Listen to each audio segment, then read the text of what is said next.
Bienvenue sur Geeko. Né au Royaume-Uni de la main de Tolkien dans les années 50 et fruit de longues années de réflexion, l'univers du Seigneur des Anneaux est incroyablement riche. La Terre du Milieu renferme bien des secrets que l'on va aborder dans cette vidéo. Voici 5 choses que vous ignoriez peut-être à son sujet.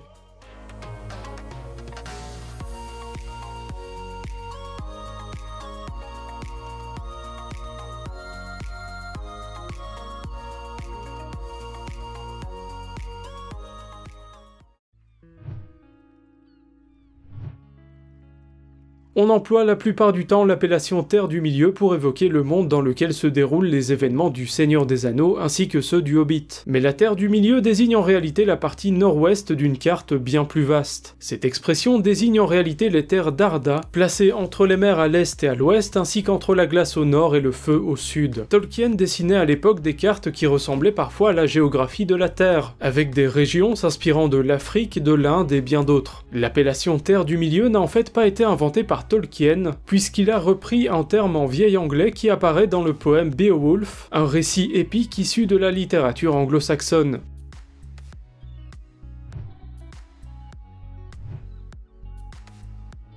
Sauron n'est en réalité pas le plus grand méchant de l'univers du Seigneur des Anneaux. Il existe bel et bien des entités plus maléfiques puisqu'il existe des anges, des démons ainsi qu'un équivalent à Dieu et Satan. C'est très peu évoqué dans les films, mais il existe plusieurs références à cela dans les livres. En particulier dans le Silmarillion, un livre de Tolkien publié à titre posthume qui décrit la genèse et les premiers âges de cet univers. On y apprend de nombreux détails et notamment l'existence du tout premier Seigneur des Ténèbres, à savoir Morgoth, que l'on peut comparer à Satan. Sauron n'est donc pas le plus terrible de ces personnages, mais juste un serviteur de ce Seigneur des Ténèbres.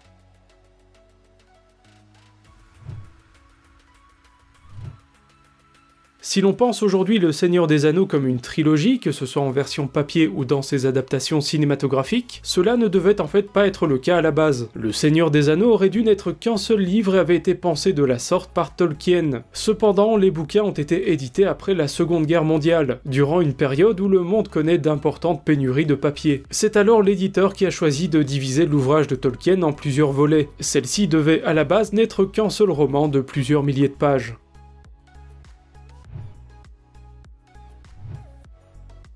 Le succès du roman Le Hobbit en 1937 a poussé les éditeurs à vouloir une suite. Tolkien n'était pas particulièrement intéressé par l'idée. Il propose alors à l'éditeur de publier le Silmarillion, un recueil de légendes mythologiques imaginaires. Ces textes reçoivent cependant un accueil mitigé de la part de l'éditeur et Tolkien se résout finalement à écrire cette suite qu'il prendra 12 ans à façonner. Il modifie son texte à de nombreuses reprises mais présente une version définitive en 1949. La Communauté de l'Anneau ne sera pas éditée avant 1954 à cause de différents créatifs. Mais la suite s'enchaînera rapidement puisque les 2 tours sortira la même année, tandis que le Retour du Roi sortira l'année suivante. En tout, cela aura pris 17 ans à Tolkien pour terminer son œuvre.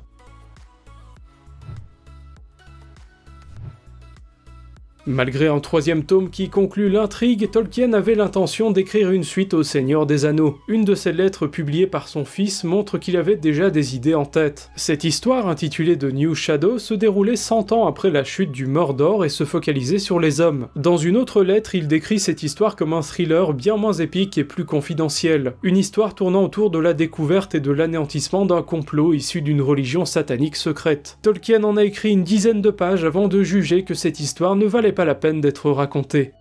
N'hésitez pas à nous dire dans les commentaires ce que vous en avez pensé, et si vous êtes fan de l'univers de Tolkien.